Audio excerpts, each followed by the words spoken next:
Hello and welcome to Rulebreaker. Today we're going to take a look at the updates pertaining to the Ghosts of Creuss, now that the Prophecy of Kings expansion is out for Twilight Imperium 4th edition. We're mainly going to focus on their mechs and leaders. There's a few other bits and pieces that I'm going to mention that affect their gameplay a little bit from other parts of the expansion and from the Twilight Imperium Codex as well. So we'll mention that when we get to them. But for the moment, let's take a look at the leaders and mechs. So they have an agent called Emissary Tyvra.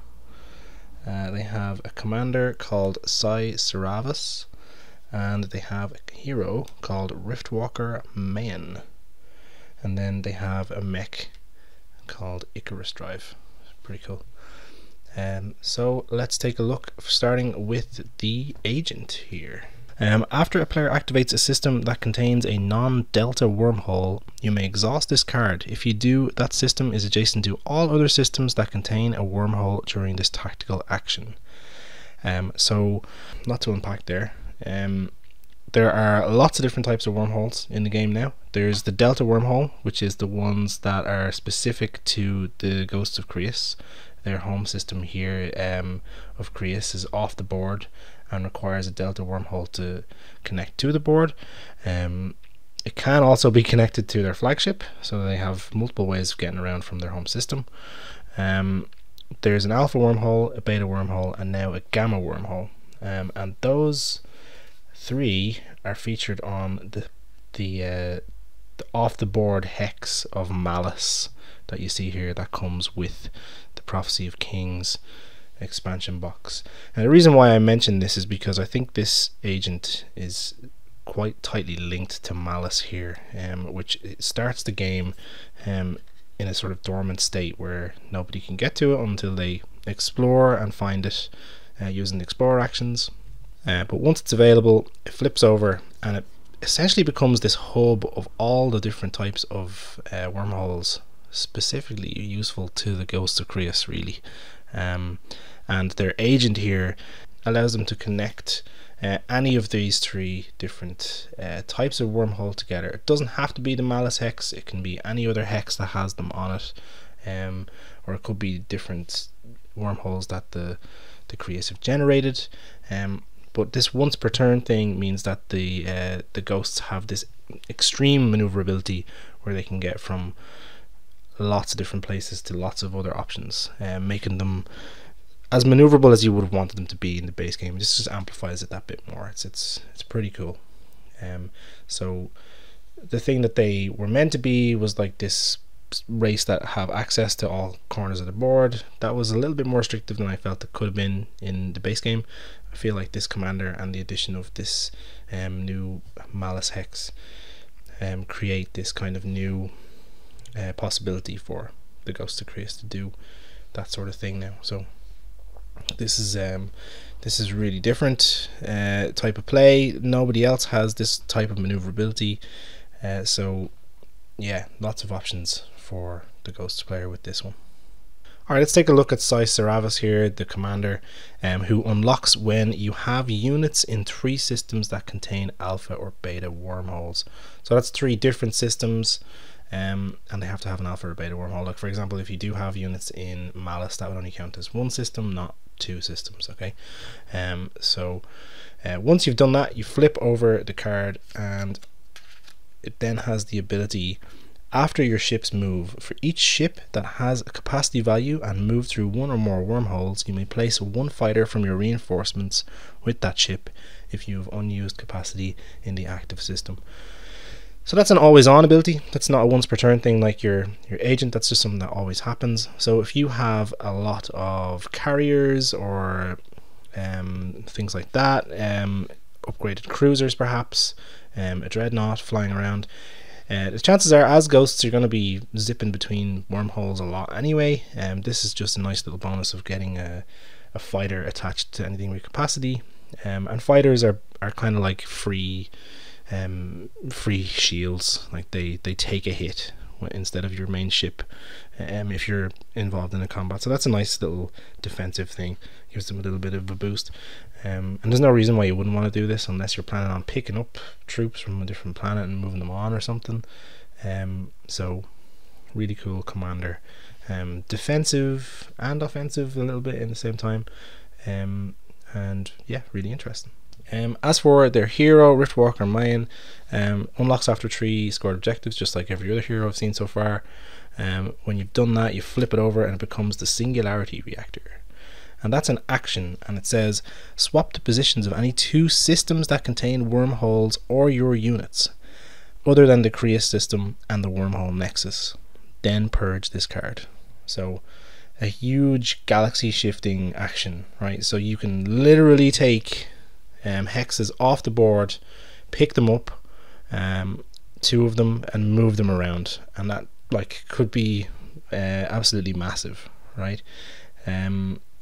So this doesn't say non-home systems, so I assume you can move someone's home system if you want. If you happen to have units in there, you could do that. It's wormholes or your units, so you could do that. You can't move the Creuss system or the wormhole nexus. That's because they basically exist outside of the main board, and that would not really do anything. But yeah, you can make 2 people direct neighbors adjacent to each other if you want to with this card, causing all kinds of paranoia and stress, which would be fascinating to see.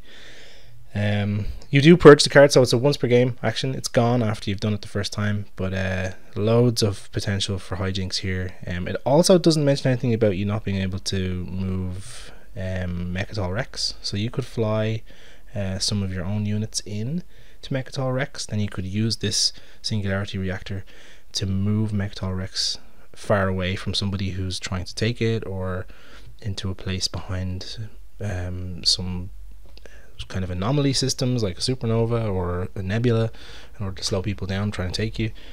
So lots of different possible ways to do this. This is a really fun hero ability that is going to dramatically change the game when you play it, so super excited to see what happens with that when we're playing with it. Moving on to the Mech, Icarus Drive, which reads: after any player activates a system, you may remove this unit from the game board to place or move a Creuss wormhole token into this system. So the Creuss wormhole tokens are these ones here with the Creuss symbol on the back and a wormhole on the front. What the Mech allows you to do is when someone activates a system that doesn't have anything in it, or it could have one and you want to move the other one in, it doesn't have to be you, it can be anybody. As soon as somebody activates the system, you can decide to move a token, one of these Creuss gate tokens, in there. Again, increasing your maneuverability, right? Like, so you can turn a system that's quite mundane into another mini wormhole nexus in a way by moving your tokens in there if you want to. You could plonk these down just about anywhere. They can be an opponent's home system, like you could drop one of these down onto your enemy's home system, and it becomes a place with wormholes. Of course, you will have had to have had the Mech there in the first place, so the chances of that happening are a little slight, unless you've already conquered them, for example. Just another mad hypothetical there. But yeah, this it has a 2 cost and 6 combat and sustain damage like every other Mech, so it's bog standard other than that, but allowing you to maneuver these tokens around to places where the Mechs are essentially makes them like a kind of a wormhole in waiting in a way. So you constantly have options to zip around the galaxy if you've placed your Mechs in various strategic locations, so that's pretty cool. And that is the Mechs and leaders. I briefly want to talk a little bit about some stuff from the Twilight Imperium Codex. I'm just going to flip this over so you can see better. So the Ghosts of Creuss, they have 2 techs normally. They have the wormhole generator and the dimensional splicer. In the Twilight Imperium Codex, which is a print and play update for the game that's free on the Fantasy Flight Games website that you can print out yourself, there is an update to the wormhole generator technology, and it is the wormhole generator Omega. I was going to leave it beside it there so you can see the difference. It's a slight difference. It's functionally doing the same thing, it's just the timing is different, right? So the original one reads, at the start of the status phase, place or move a Creuss wormhole token into either a system that contains a planet you control or a non-home system that does not contain another player's ships. Now that's these tokens here, of course, the ones that I just showed you. The new version, it does exactly the same thing, but instead of it being at the start of the status phase, it's now an action, okay, that you can choose the timing of that. So you can do that in the middle of a round or towards the end of a round. Basically, you don't have to be tied to the fact that it happens at the start of the phase, meaning you could let players move a few times before you decide to exhaust it and then do what it says on the tin. So I think that greatly increases its usefulness, and it makes it a lot more of an interesting technology instead of this thing that you've preemptively done. Everybody can see what you're planning.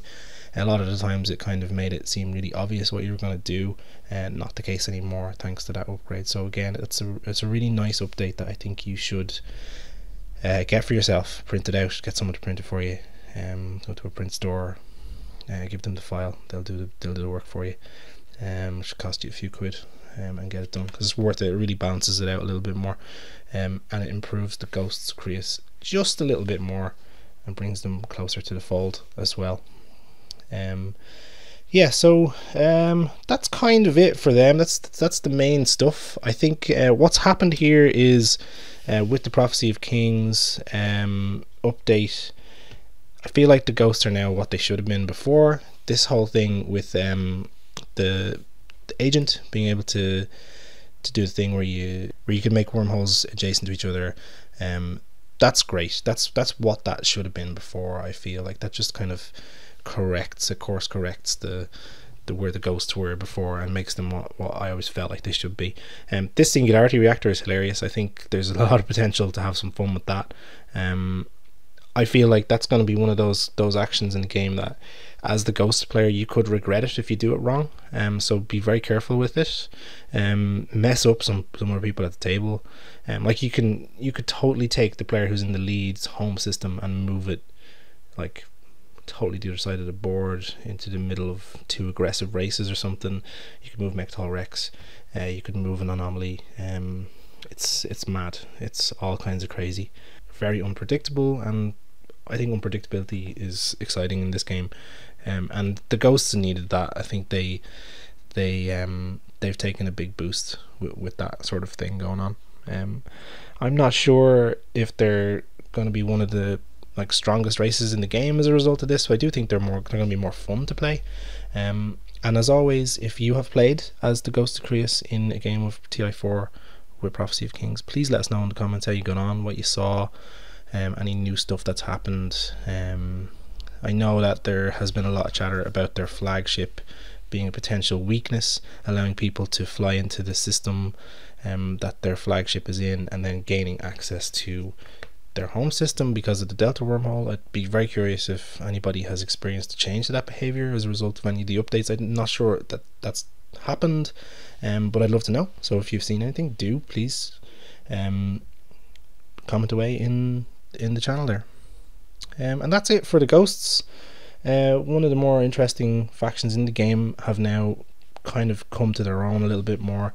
They have that maneuverability now, and I'm sure they're going to be fascinating to play against in the future.